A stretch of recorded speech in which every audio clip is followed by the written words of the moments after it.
All right. So I want to start off this morning by honoring some of the dads in the room. Let's just give a huge round of applause for some of the dads in the room, from biological dads, stepdads, single fathers. You guys are incredible. You guys are incredible. I don't know how you do it. I'm not a dad, but I'm a really fun uncle, okay? And being an uncle is probably one of the greatest gifts God can give you. The privileges of being an uncle include all the fun stuff of being a dad. You can be silly, you can sugar them up, and you can really just have a blast. But there's one thing that uncles can do that fathers cannot do, and it's that when they start crying, you can give them back to their parents and walk away. The other uncle in the room, good. Being an uncle is great. I get 8 hours of rest every night. I don't have to wake up to any crying. It's good. No. You guys are awesome. I don't know how you do it. You deal with a lot. I know my mom and dad dealt with a lot. So you got Mother's Day and you got Father's Day. We need to have an Uncle's Day, don't you think? An Aunt and Uncle's Day. No, I'm joking. But in honor of Father's Day, we all can agree that dads tell the best jokes. Dads always tell the best jokes. So I'm going to share a few of my favorite dad jokes with you, if that's all right this morning. Can I do that? Okay, good. Now, these are really dumb, by the way, just a disclaimer. How do you get a country girl's attention? A tractor.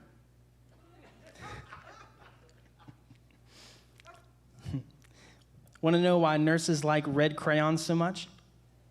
Sometimes they have to draw blood. That went over some of your heads. That's okay. Why do bees have sticky hair? Because they use a honeycomb. I used to hate facial hair, but then it grew on me. I lost my job at the bank on my first day there. A woman asked me to check her balance, so I pushed her over.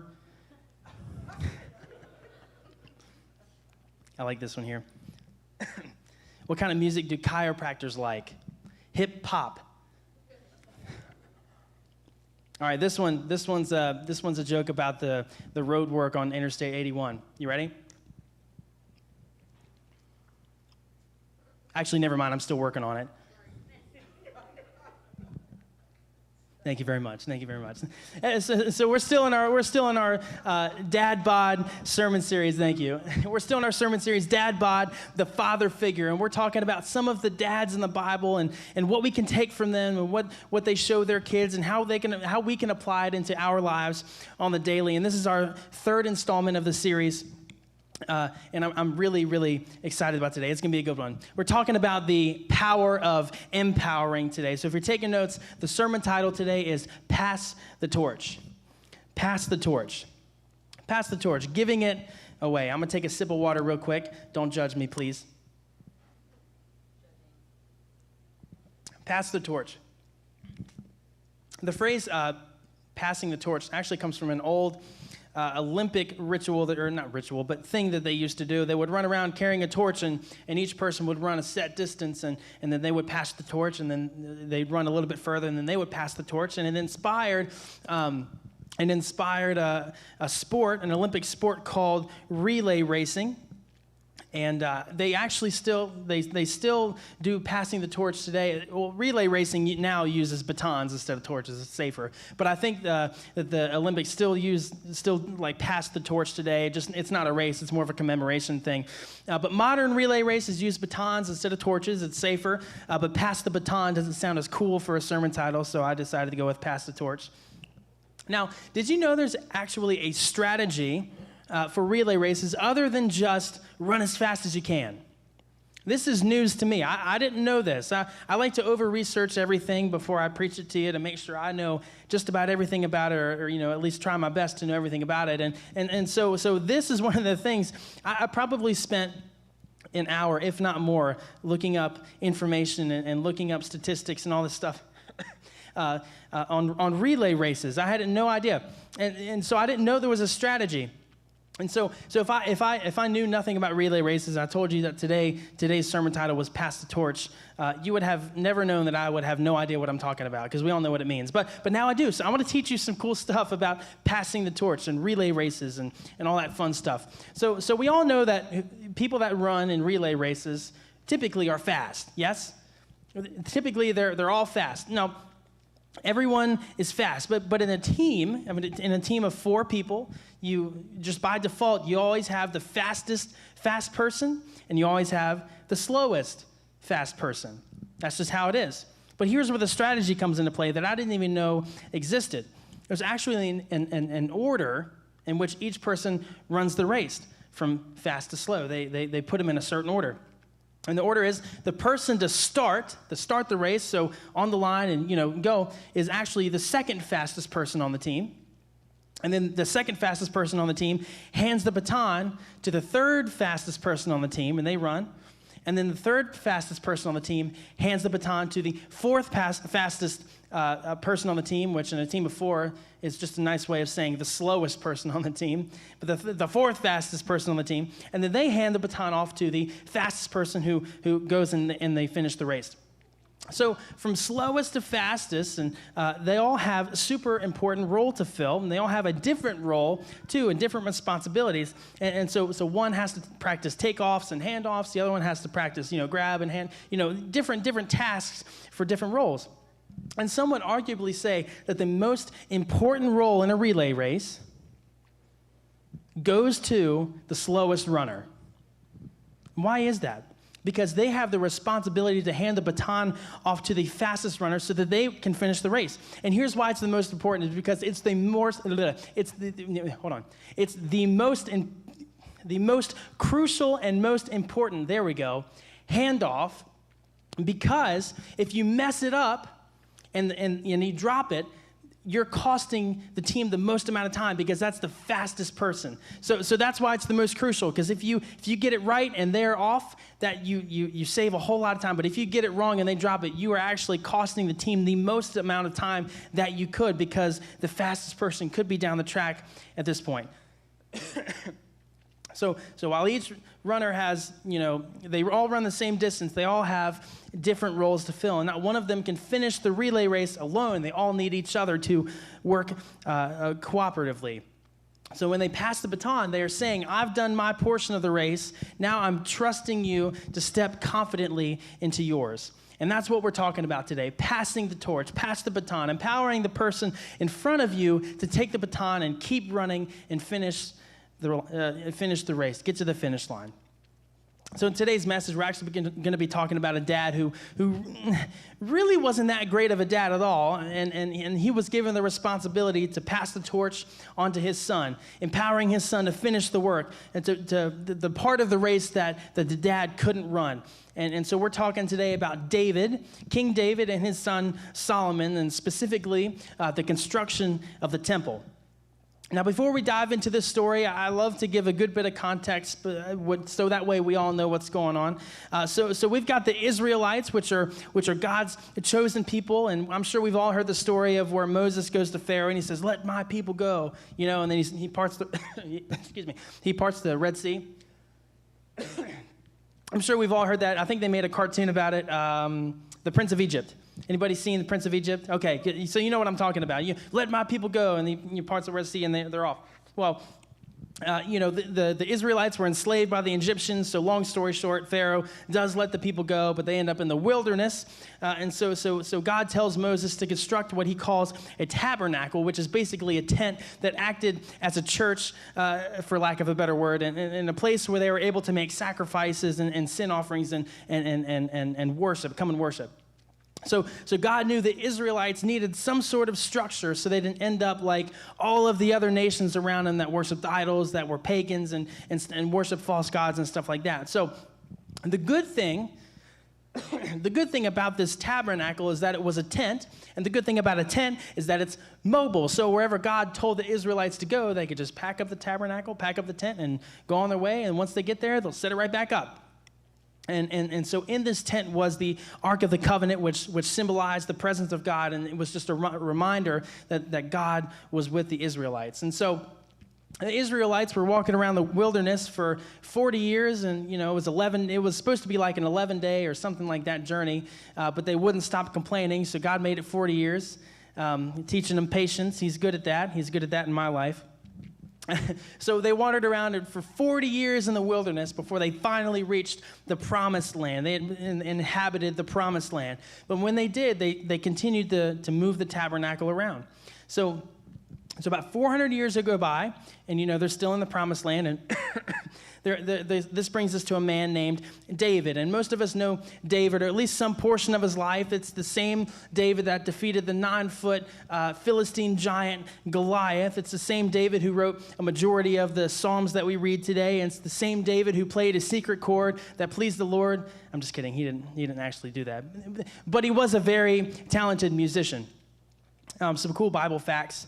David was actually the person who had the second most written about him in the Bible, and obviously Jesus is the first. But David had the second most written about him in the Bible. So obviously this is a really important dude that we need to be looking at. So when David was a little boy, he was just an insignificant shepherd boy, watching and tending to his sheep. And as a young boy, he was actually chosen to be the next king of Judah. As a young boy, he was anointed to be the next king of Judah, just not yet. He wasn't ready yet. God wasn't ready yet. And so humble David, after he's anointed king, and he says, all right, just not yet. Well, we'll keep you posted or whatever. He says, wow, thanks. And then he goes right back to shepherding. He goes right back to tending the sheep. He doesn't rub it in his brother's face. He doesn't say, well, I'm above tending those sheep now. I'm going to be the next king of Israel, or Judah. So he didn't do that. He went back and he continued the tasks that he was given. He was waiting patiently for God's timing.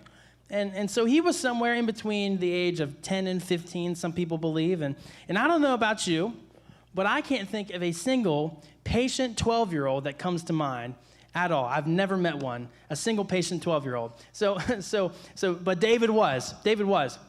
And so a little while later, he is summoned to go and play the harp. Remember, he was a talented musician. He was summoned to go play the harp for the king and to serve the current king, the current corrupt king. He's not going to be the king. He's going to serve the king. And so David goes and he does it because that's what David does. David just does what he's asked of him. And again, anyone, can you think of any 12-year-old boy that just does what they're asked of them, So David is a different kind of breed. He's a different kind of guy. And so at the age of 30, he actually does become king over Judah, and his leadership was so strong and so great that the people of Israel wanted him to be their king too. And so he reigned over all of Israel. Probably something to do with his ability to shepherd sheep. If you can shepherd sheep, I guess you can shepherd people. Maybe that's why Jesus used fishermen. If you can catch fish, you can catch people, But David was a great king. David was a mighty warrior and a talented musician. And David had the title, a man after God's own heart. And he loved the Lord. It doesn't mean he didn't make mistakes, but he loved the Lord. He truly, genuinely loved the Lord. And that gave him an idea. So back to the tabernacle. David said one day, why am I living, after he's king, why am I living in this mighty palace? But the presence of God is in this tent, it's falling apart, this tent. I want to build something permanent to host the presence of God. And so that was David's inspiration for wanting to build this temple. And then so God says to David, hey, thanks for that idea. I love that. But you're not going to be the one to do that. Actually, let your son Solomon do it instead. And actually, I'll make your family a dynasty of kings as well. And so God did exactly that, because through the lineage of David came Jesus, the King of all kings. So God came through on his promise, just as he always does. But God told David that he wasn't going to be the one to build the temple. He wasn't going to be the one to do it. Thanks for the idea, but nope, you can't do that. And David could have felt a few different emotions around when he got this news from God. He could have felt hurt. He could have felt mad. He could have felt upset, and he could have complained to God, and rightfully so. I mean, this is David's idea. This is his passion. Why can't he be the one to build it? And so he could have done all these things as a result of getting this no from God, but what he does is something else instead, something significant, something we don't see a whole lot nowadays when people don't get their way. And when we don't get there, do whatever you want. David does something different. He supported it. He said, that sounds like a great idea. I'll support that.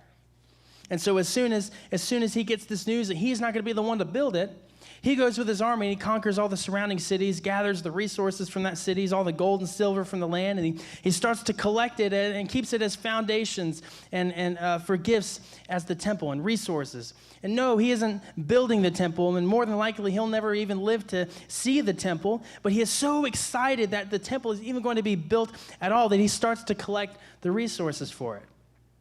And then he goes and he tries to buy this piece of land for the temple to be built on. He explains to the guy selling it.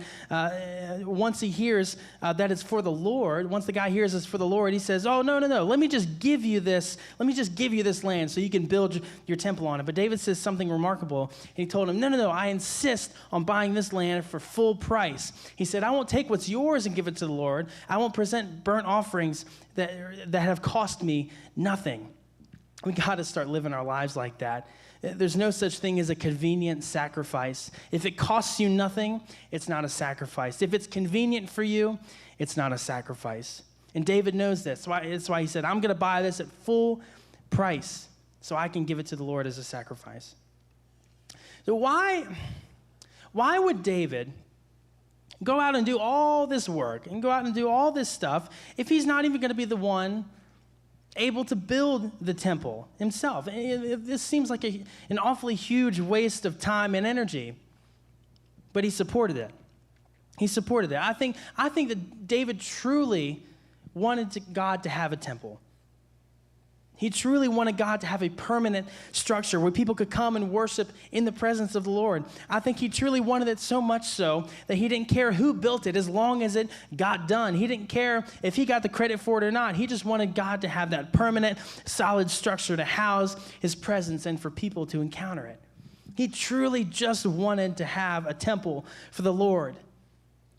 And that right there is the attitude of a man after God's own heart. Now, the only issue with this is that, remember I said that David actually wasn't that great of a dad. He was a great king. He was a great warrior. He wasn't that great of a dad. And now he has to pass this task. He has to pass the torch, so to speak, onto his son Solomon to empower him to build the temple. So just to give you some context on how bad of a dad David actually was, one of David's sons raped David's daughter, and so another one of David's sons killed that son, and then that son tried to overthrow David, his own dad, for control of the kingdom, and ended up chasing David out of his own kingdom for a while. And then while he's out of the kingdom, he sleeps with a few of David's concubines, which is another issue in and of itself, and eventually gets killed by some of David's soldiers. And so when David is old and dying as well, one of his other sons tries to take the throne out from under him, even though he knows is going to Solomon after David's passing. And so did you follow that? Because I didn't. I had to make sure I wrote all that stuff down. That's confusing. But I don't think he taught his kids anything. I really don't. I don't think he really raised them up that well. And it doesn't seem like not once did he discipline them or try to teach them better ways. His fathering skills definitely needed work for sure. And you know how God has a sense of humor. I know God's sense of humor in my own life. And so maybe that's one reason God told David to let his son Solomon build the temple, just to work on his fathering skills. I don't know. I feel like God would pull something like that just to be funny. Let's jump into scripture here and we'll catch up with the story. If you have your Bibles, turn to 1 Chronicles chapter 28, verses 1 through 10. Or if you're reading from your fresh Bibles, it's page number 257. 257 in your fresh Bibles. Growing up, I wish my pastor would have done that for me. So I'm going to do it for you. And if you don't have a Bible, we have plenty of them stashed away everywhere in this church, but where you might have seen one was as soon as you walked in, there's a little white table there. If you don't have a Bible, please grab one. It's our free gift to you. We want to empower people and make sure that everyone has a Bible. Having a Bible is so important. Even if you already have a Bible, grab one anyways. One thing I've been doing is taking one and actually keeping it in my car, just in case someone needs a Bible one day, and I'm like, oh, I've got one in my car. I'll let you know when anything happens yet. I just started doing it, but I think that's really cool. So if you need a Bible for your car, go ahead and grab one of ours. We'd love to give it to you. But First Chronicles chapter 28, verses 1 through 10. We're going to read how David ends up passing the torch, so to speak, to his son and empowers him to build this temple. And David just got finished telling Solomon all that he gave him in terms of supplies and resources, all the people he's got ready and lined up to work and help build this temple. And he's already got all the plans. He's going to show him how this thing is going to work. Now, something to know is that David is in his old age, and he knows this, and everyone else knows this, and they all know that he really doesn't have that much longer. So what we're about to read is the moment where he's passing on the kingdom to Solomon, because that's what you do when you get old and you're a king and you don't have much time left. You go ahead and just pass it on to your son. So 1 Chronicles chapter 28, verse 1 through, 1 through 10. Thanks. Let's read. David summoned all of the officials of Israel to Jerusalem, the leaders of the tribes, the commanders of the army divisions, and the other generals and captains, the overseers of the royal property and livestock, the palace officials, the mighty men, and all the other brave warriors in the kingdom. David rose to his feet and he said, "My brothers and my people, it was my desire to build a temple where the ark of the Lord's covenant, God's footstool, could rest permanently. I made the necessary preparations for building it, but God said to me, 'You must not build a temple to honor my name, for you are a warrior, and you have shed much blood.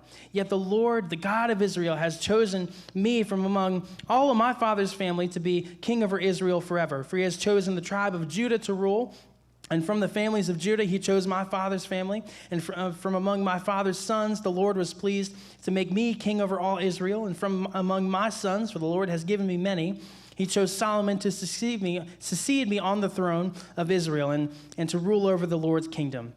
He said to me, your son Solomon will build the temple and its courtyards, for I have chosen him as my son, and I will be his father. And if he continues to obey my commands and regulations as he does now, I will make his kingdom last forever. So now, with God as our witness, and in the sight of all Israel, the Lord's assembly, I give you this charge. Be careful to obey the commands of the Lord your God, so that you may continue to possess this good land and leave it to your children as a permanent inheritance." And then he goes on to empower his son Solomon in verse 9.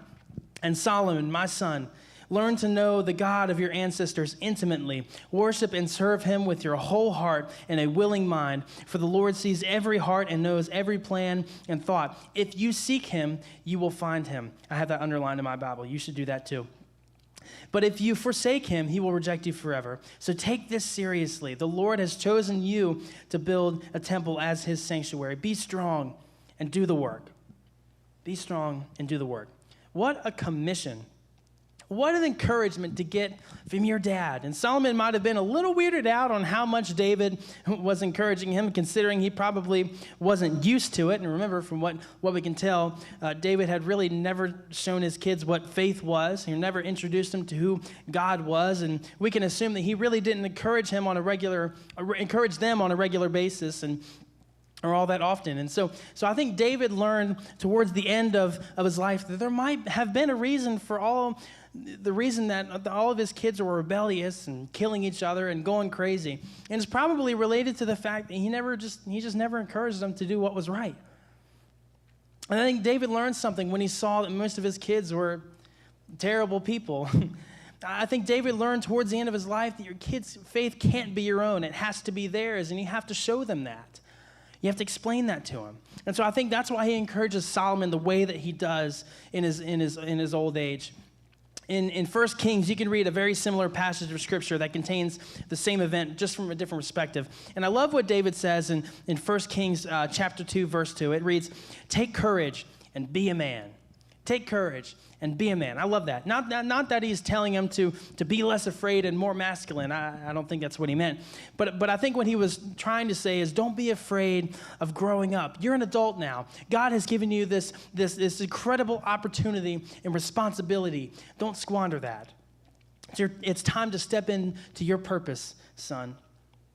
And I believe that because of those words of encouragement, because of those words of empowerment, that through the power of empowering, Solomon goes on to be the wisest and famous and richest kings to ever rule in Israel, and accomplishes this goal of constructing this permanent structure to house the presence of the Lord. So let's talk for a moment about the fact that God didn't want David to build the temple. This is significant because in our minds, there isn't anything that we can't do on our own. I mean, in today's day and age, and you know, the resources we have access to, and Google and YouTube, you can just do about anything that you want to. And, you know, how to wire up a car radio, YouTube. How to hang drywall, YouTube. How to play guitar, YouTube. How to learn graphic design, YouTube. How to ask out a girl, YouTube. I'm sure it's on there. And nowadays, we can do anything we want at the click of a button, at the search of Google. And so, but back in David's time, YouTube and Google wasn't really a thing. You didn't know everything by doing a Google search. So did God not want David to build the temple because he didn't know how? I don't think so. I mean, because David designed the temple, he made all the blueprints for it. It seemed as if he knew what he was doing if he's going to make it that far. So why didn't God want David to build it? Is it that God didn't think David could do it? Or is it that God just didn't want David to do it? I think David was fully capable of building it on his own, but I don't think it's where he would have been most effective. Remember, David was a shepherd.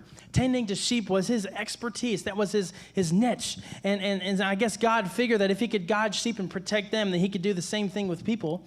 And so that's where David was gifted. He was gifted in leadership. David was gifted in leadership. So not that building a temple was too hard for David, or that it was beneath David. It just wasn't where his gifts were. It wasn't his craft. He might have been good at it, but it wasn't his craft.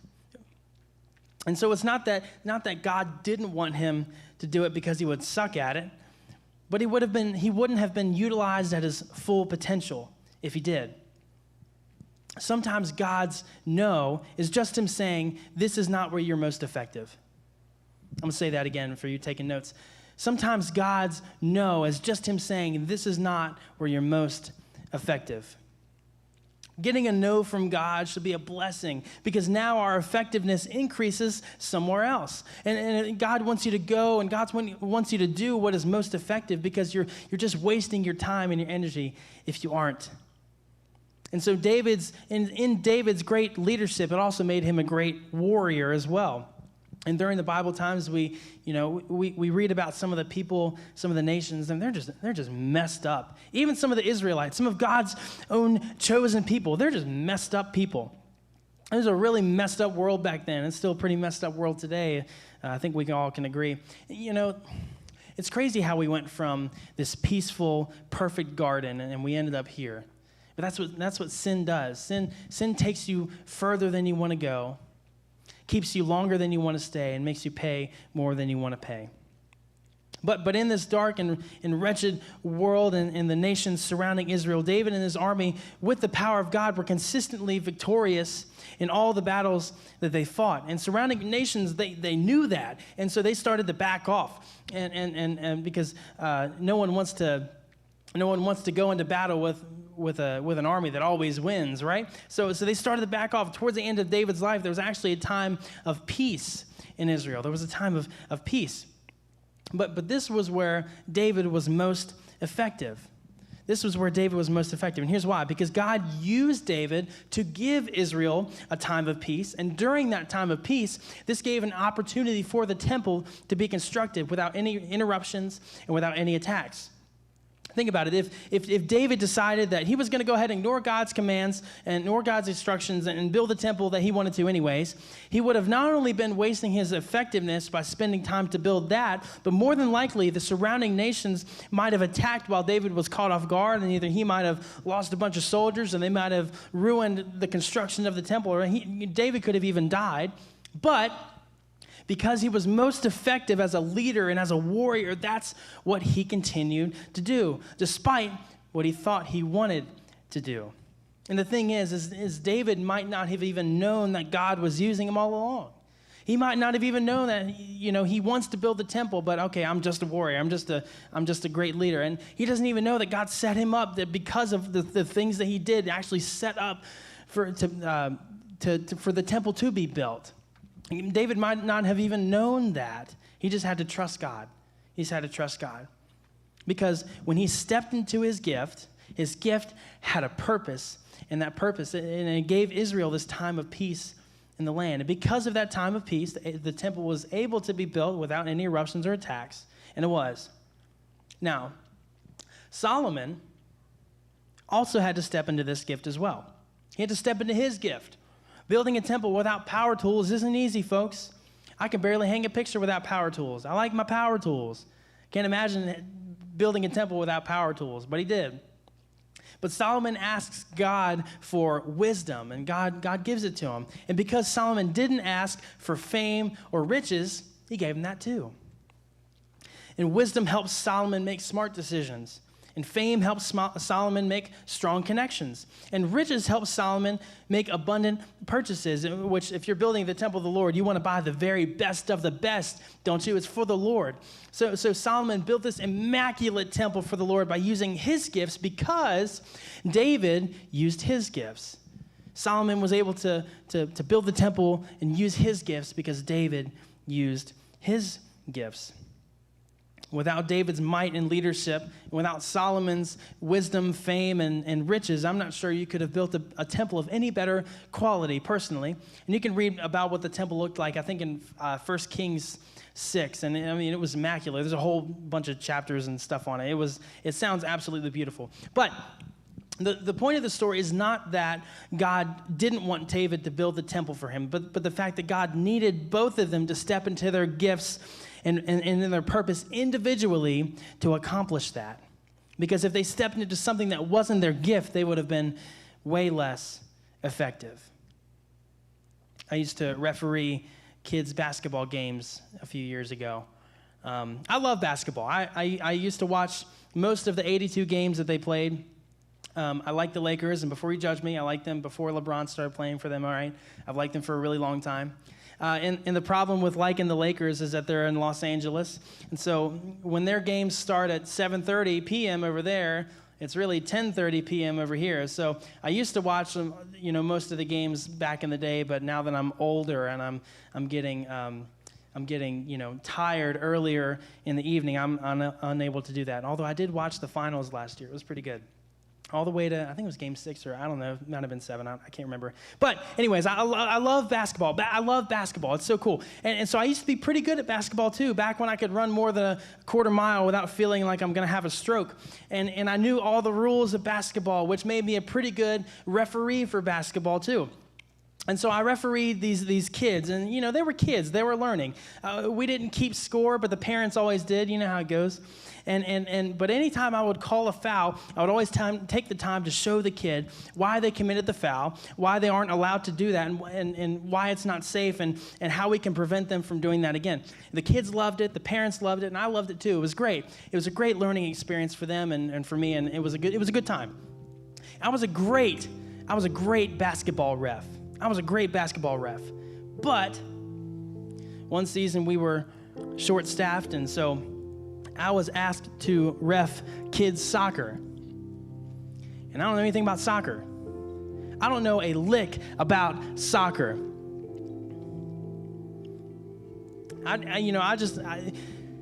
As a referee, how many rules can there be? I mean, you just kick a ball into a goal. I mean, right? And I thought all the parents would bring them there just so all the kids run around and, make them all tired on Saturday morning, so they can get some stuff done, while the kids are sleeping. I don't know. I don't know anything about soccer. I didn't know there were so many rules in soccer. Offsides is the dumbest rule in soccer. So you're telling me if I have an athletic advantage over my other opponent and I get the ball, that I'm penalized for that. I'm penalized for being faster than him. It's so dumb. But they asked me to ref soccer. I was like, I don't know. But they needed someone really, really bad. I was like, all right, I'll just go ahead and do it. Something I probably should have prayed about, but I didn't. And let me tell you something about soccer parents. They are mean. I know we have some soccer parents in here. I don't even care. You guys know you're mean. You guys know you're mean. But no, But they're yelling at me like, hey, why didn't you call that? That's, why didn't you make that call? Or so then when I did make the call, hey, that's my kid. Don't call that on my, I was like, oh my gosh. So I'm trying to ref this game, and I couldn't win. It was the parents versus the referees. That's what it was. And I don't understand soccer, so I'm not lying to you. I went out there and I had a 15-page how to ref soccer handbook, and I'm on the field reffing the game, reading this handbook, trying to watch the kids as they're playing, and filtering in all this noise from the parents. Oh, it was a hot mess. And I never ref soccer again, ever. I never will either. All that to say, I'm not designed to ref soccer. Reffing soccer is not my gift. And if I would have told them no, I'm not going to do that, then they probably would have found someone else who would have been way more effective, and I would have been way more effective off the field. This is a silly example of effectiveness, but there's some truth to this. And I'm not saying don't ever try new things, but what I am saying is that we all have something that we're gifted in. We all have purposes that we are designed for. Don't shy away from that. Pray about how you can be more effective in that and with that. And in knowing what you're not gifted in, don't let that discourage you, but empower people that are gifted in what you're not. Don't be afraid to pass the torch on to them and encourage them to increase their effectiveness too. Just because you can't ref soccer doesn't mean you can't support someone that does. Go get the refs some water, Support them, empower them. Like David empowered Solomon. He said, step into your purpose, son. Be strong, do the work. Obey the commands of the Lord. He's empowering him to do something that David couldn't do. So often we compare ourselves to other people because our gifts and our talents are different. Maybe we're jealous, maybe we're insecure, I don't know. We fall into this thing that I like to call a comparison trap. And the reason I call it a trap is because it's so hard to get out of. I've noticed this in my own life. I've noticed myself comparing myself to other people, to other pastors, to other speakers. I'll never be like Stephen Furtick. I'll never be like Bill Johnson. I'll never be like Daniel Smith. I'll never be like Daniel Smith. I'll never be like Billy Graham. And I'll never be a good Shaun Wilson either. If all I try to do is to try to be someone that I know I wasn't designed to be. Yes, I'll be a terrible Daniel Smith, but you're a great Daniel Smith. And I'll never be a great Shaun Wilson if I keep trying to be you. Everyone wants to try to be you. You're great. We love you. 1 Corinthians 12 says that the human body is made up of different parts, and you've got eyes, you've got ears, you've got arms, you've got legs, you've got hands, and you've got feet, but no body is only made up of feet. How would it see? And no body is only made up of eyes, because how would it walk? All of them play a different role, but they're all so important and so integral to the body. No body part can say, I don't need the other one. There's another passage in 1 Corinthians 3 that says that there's someone who plants a seed and there's someone who waters a seed, but they work together for the same purpose, and both will be rewarded for their hard work. God needs every single one of us to be exactly who he designed us to be, to fulfill the purpose that he's called us all to do. And we need each other as well. We do.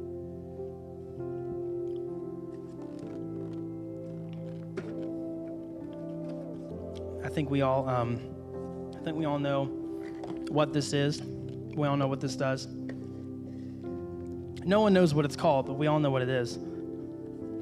Believe me, because I tried to buy one at Walmart this week, and I could not find it anywhere. But the main problem was I didn't know what I was looking up. Like box with shape holes in it. I can't find anything. I still don't know what the name is. I ended up finding that at Target. But we've all seen these things before. We all know what it does. Each shape hole each shape has a hole specific to itself. And none of these shapes can go into any other hole other than the one that was made for it.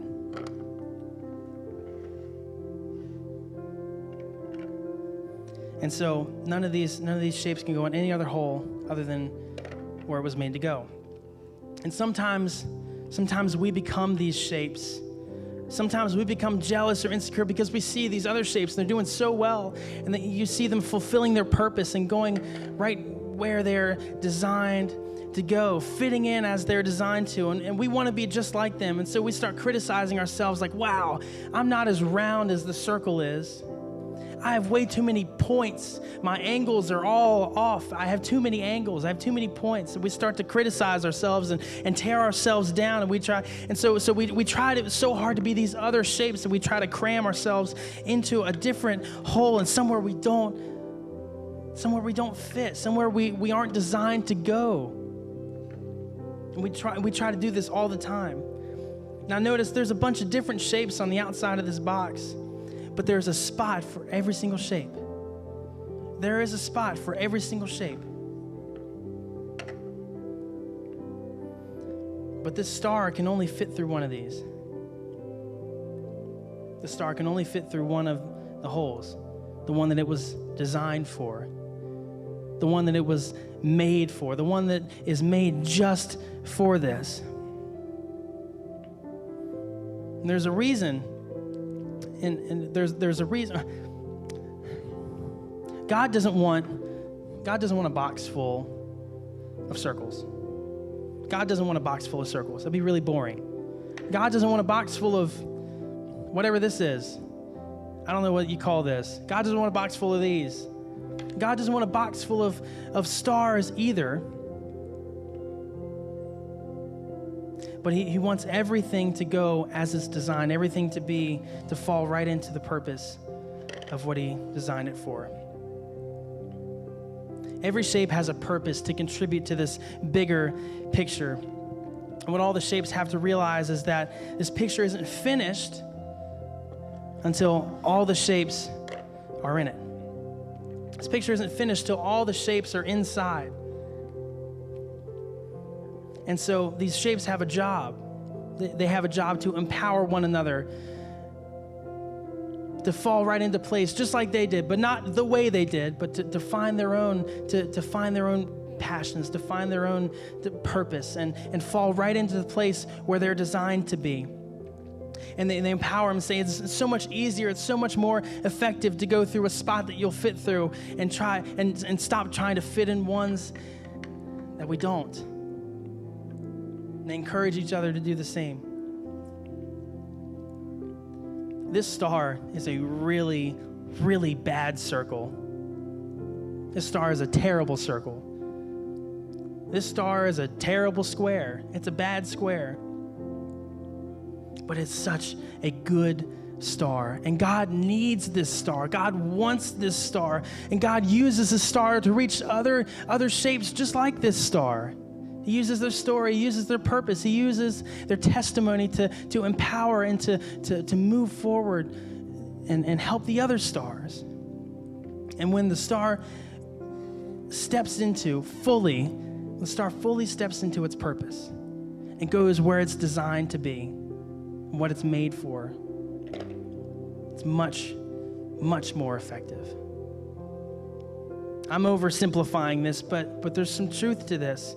God needs your gift. God wants your gift, and God wants to use you where you're most effective. God wants to use all of us together to create something incredible, and he's working in so many more ways than we can imagine. And just like David and Solomon, he can use our gifts and passions that are different to accomplish a purpose together that is the same. And maybe we'll see the fruit of that, and maybe we won't. But one thing's for sure is that God will utilize us to our full potential if we give him the opportunity. And in that, he's able to create this beautiful masterpiece if we'll let him, if we step into our purpose. Stand up with me this morning as I want to challenge us as we head on the way.